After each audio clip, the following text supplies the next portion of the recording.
hapon mga giliw naming tagapakinig.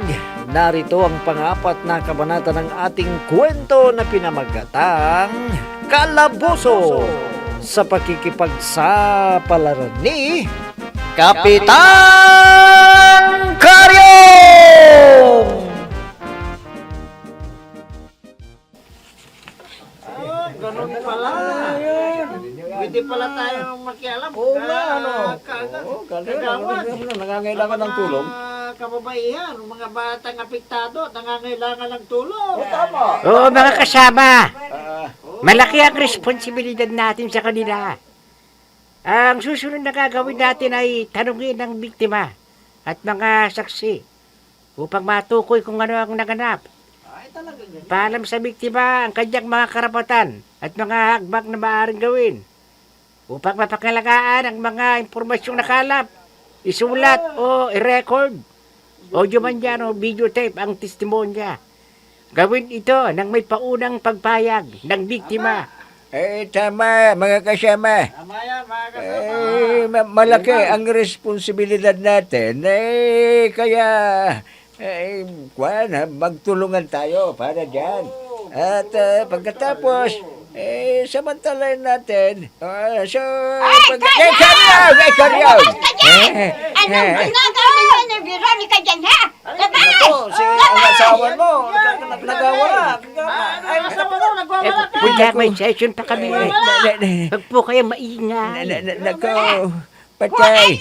Huwag kang makialam dito. Basta pa uwin ko ang asawa ka. Oo nga naman, alis mo Masisyon mo kami. Ay, walang makakapigil sa akin. Kung sinabi kong uwi, uwi!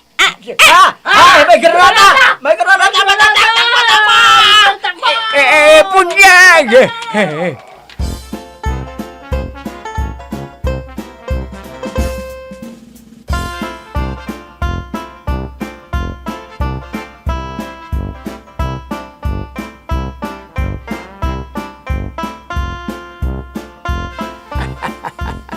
Ayun, malas niya. Napahiya ang tarantado. Oo, pare Asyong. Mabuti nga sa Anong kanya. tinatawanan mo, pare? Nako, pare Adong, hindi ko mapigilan ang tawa ko dito sa pinost nila sa social media. Tignan mo. Bakit? Ano ba yung nakapos na nakita mo? Ito pare, tingnan mo. May video pa lang session kanina. Dahil may mga media na nag-cover. May ipagyayabang sana niya ang session dahil may media. Ay ayun, malas niya. Nagwala si Punyang at naglabas ng granada. Kaya ayun, nagsipaktakbuhan yung mga kagawad at mga media. Anong ginawa ni Punyang, pare? Nako pare, nakakahiya. Sirang-sira na si Karyo ngayon.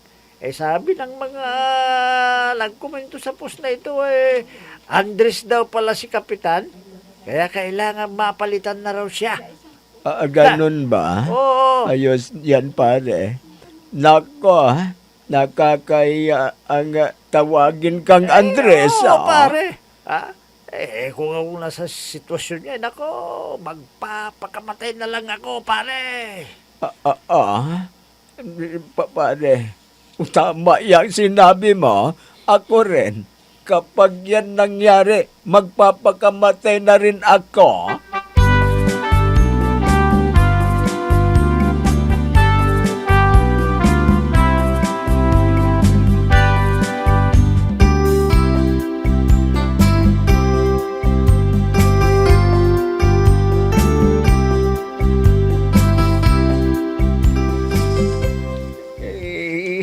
Ikaw naman, Punyag, bakit mo ginawa yan?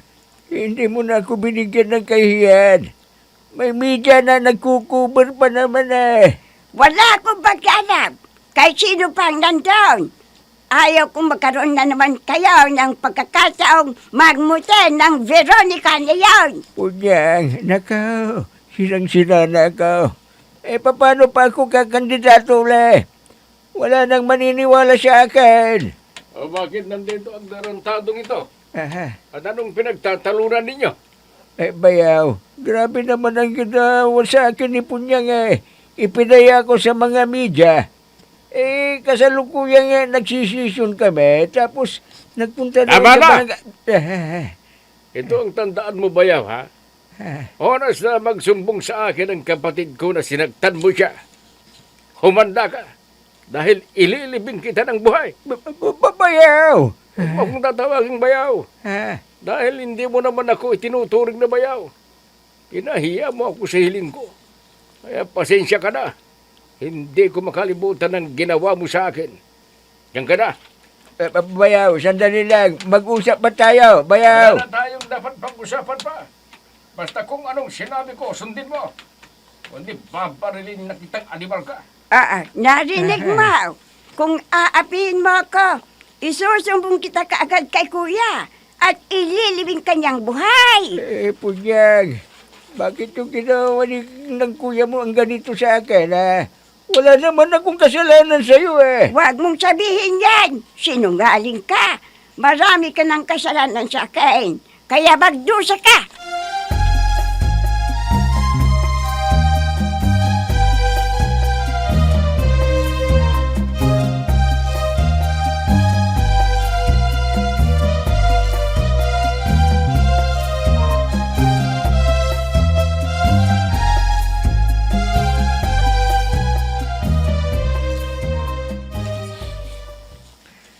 Magandang araw po sa inyo, Mayor. Alay, ikaw pala, Kapitan Karyong.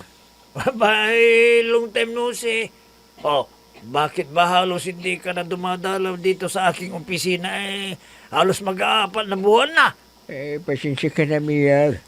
Dahil marami kasing problema sa barangay ko, eh. Kaya hindi na ako nakakadalaw dito sa opisina ninyo.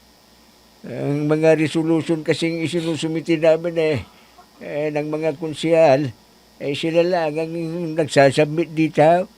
Ay, kahit na. Kung magsusumite kayo, di dumaan ka lang dito.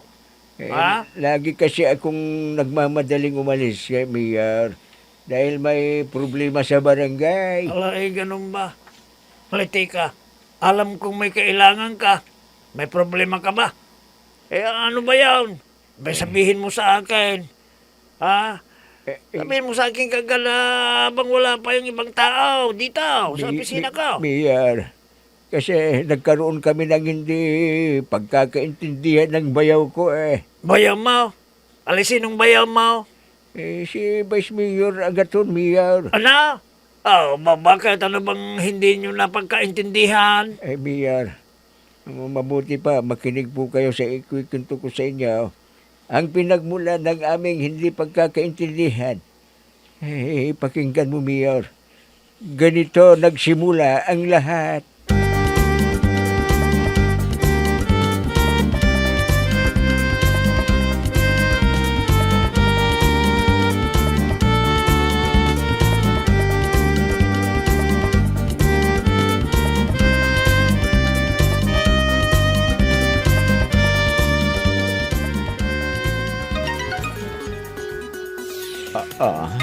Nagre-ring ang cellphone ko.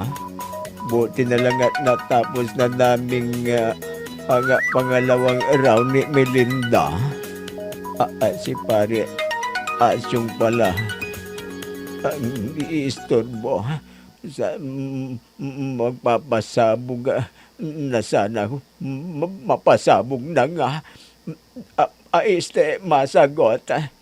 Hello, pare Asyong. Bakit ka napatawag? Pare, pumunta ka sa bahay ngayon din at may pag-uusapan tayo, ha? Mahalaga ito. Ano?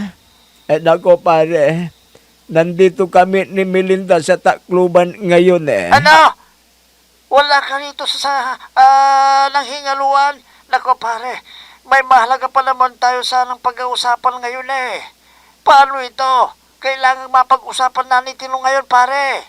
Walang problema dyan, pare. Di mag-usap na tayo ngayon. Ano ba yon? Iba kung nandito ka sana, pare, para makapagplano tayo mabuti. Panahon na, pare, para gumanti tayo sa kayong na ito. Kaya gawan mo lang paraan. para makauwi ka kagad dito sa lalong madaling panahon. Hayaan mo pare at susubukan ka. Huwag mong subukan, pare. Gawin mo para magtagumpay na tayo sa ating plano lamang kay Karyo. Kung hindi, mabibigo na naman tayo. Kaya umuwi ka na sa lalong madaling panahon.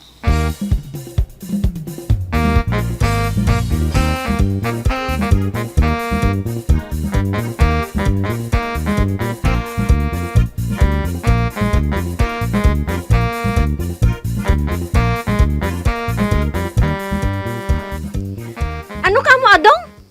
Uuwi ka na? Kararating lang natin dito eh. Di pa nga tayo nakakadalaw kina Kulasa at ang hiling eh. Masyado ka namang killjoy. Pero Melinda, my love, my darling, kailangan na makauwi ako sa lalong madaling Kung sinabi kong huwag kang aalis, ay huwag kang aalis. Ko? Kundi, maghahalo ang balat sa tinalupan. Melinda naman, nakikiusap ako sa iyo dahil napakahalaga ang pag-uusapan namin ni Pare Asyong Alin ang mahalaga? Ako o ang pag-uusapan ninyo? Ha, Adong? Wala ba akong halaga sa'yo? Nako, meron kang halaga. Meron, kaya lang may pag-uusapan nga kami. Kaya please, Melinda. Ito ang masasabi ko sa'yo, Adong, ha? Kung aalis ka na at iiwanan mo ako rito sa Tacloban, kalimutan mo nang may asawa kang Melinda. Melinda naman, huwag namang ganyan Nakikiusap nga ako sa iyo Hindi ka ba nakakaintindi ng salita? Sabi ko, ayaw kong umalis ka na. Dahil hindi pa tayo nakakadalaw kina ang hiling at Kulasa. At may padalang gulay si Veronica na ibibigay natin kay Kulasa. Tapos aalis ka na kaagad? Sige, kung ipipilit mong umuwi, hahanapin ko na si John dahil nabalo na siya. At magsasama na kami habang buhay. Nako, Melinda, huwag naman, mahal na mahal kita. Kung ayaw mong makipagbalikan na ako kay John, huwag mo akong iwanan dito. Naintindihan mo?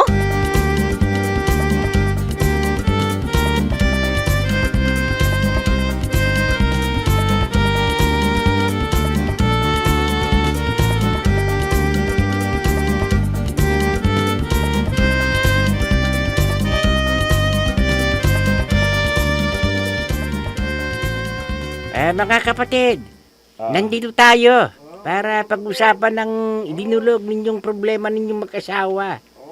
Pati mga bata ay nadadamay. Susubukan namin ang aming makakaya para mapag-usapan ng maayos. At hindi na sana hahantong pa sa malaking problema. Nandito kaming mga barangay officials, At ikinalulungkot ko na mahuhuli lang dating si Kapitan. Dahil nandun siya kayo sa opisina ni Mayor. Okay lang yun. Walang problema. Okay lang. Kaya mo naman yun Kaan lang! Ay, Diyos ko! Siyali mo na may granata! Granata!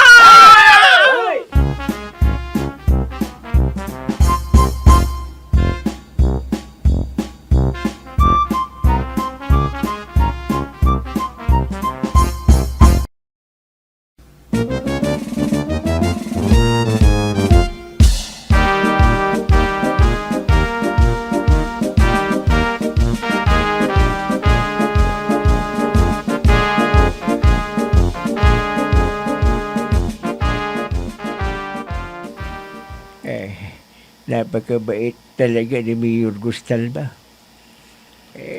Naintindi niya kagad ang sitwasyon ka.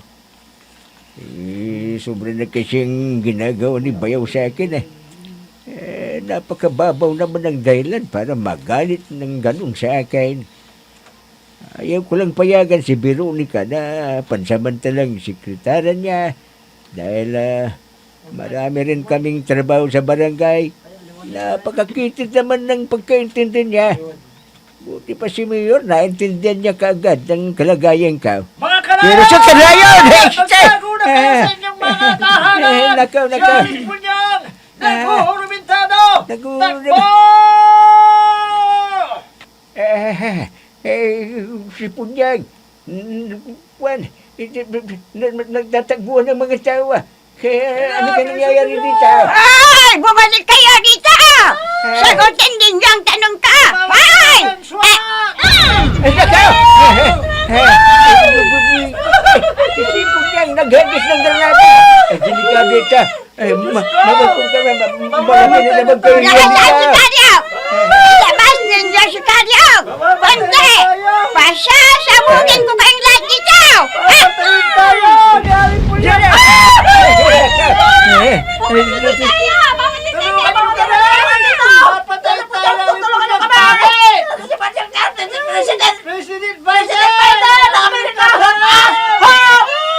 Nakaw, delikado ito. Magtatago na rin nakaw. Ayaw ko pang mamatay.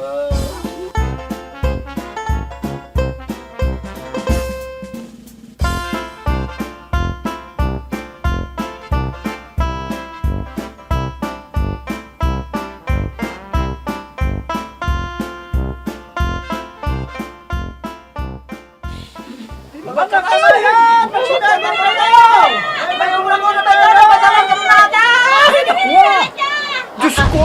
Ano yun? Naku, delikado! May nagurmentado raw! Naku, may napatay na yata! May nasabugan na! Kailangan maireport ko agad sa polis! Tatawag mo ng polis! Darwina! Ay! Papasukin mo ako kagad! Ay, Veronica, naku! Halika! Pumasok ka agad dito sa polis! Halika, bilisan mo! Oh, naku! Isarado natin kagad ang pinto! Isasarado na natin yung tindahan! Ay, naku! Asa si Kagam? Ay, naku! Ayaw niyong iharap sa akin! Papatayin ko kayo! Diyos ko! May baril! May baril! Darwina, gusto ko sanang tumawag sa pulis. Kaya lang naiwan sa barangay hall yung cellphone ko. Tatawag ko sa pulis. Naku, sige. Ayan, nagriring na. Ay, salamat. Apolinario Lawen, may I help you? Nasaan po ang bangkay? Huwag kayo mag-alala. Mura lang at garantisado po ang aming serbisyo. Ha? Ay, naku, mali ang natawagan ko. Polinaria. Ay, ito pala. Ito ang pulis. Nagisaya police station, may I help you? Ay, naku, ang mamang pulis. Si Darwin na po ito ng... Ay, naku, napakalakas na naman. Naputol pa ang linya ng pulis. Kagam! Nandyan ka ba? Naku, Veronica. Mamamatay ako sa takot nito. Wala po, ay, naku.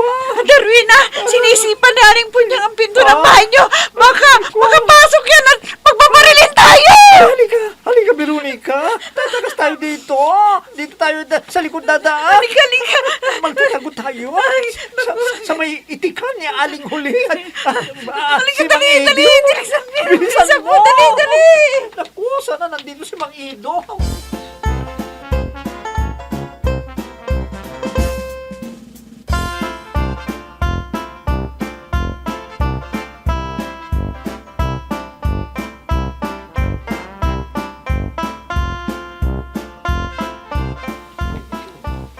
Good morning, ladies and gentlemen. Iginagagala ko kayong makasalamuha uli. Matagal na hindi tayo nakapagkumustahan. Vice Mayor Agaton, si Ira Chicano po ito. Kumusta na po ang isyo tungkol sa pagtulong ninyo raw kay Pastor Apolinario? Gaano katotoo ito? Nako, walang katotohanan dyan, Ira. Puro paninira lang yan sa akin dahil malapit na naman ang eleksyon. Alam ko kung sinong umimbento ng istoryang yan. Ganun ba, Vice Mayor? Ay, Vice Mayor, si Mario Residi po ito ng Balitang Arabian. Gaano po katotoo na may relasyon daw kayo ng sekretary ni Brami Domingo? Ha? Walang katotohanan yan. Ganito kasi. Yung kapatid ninyo, nag-uuramentado, may dalang baril at granada.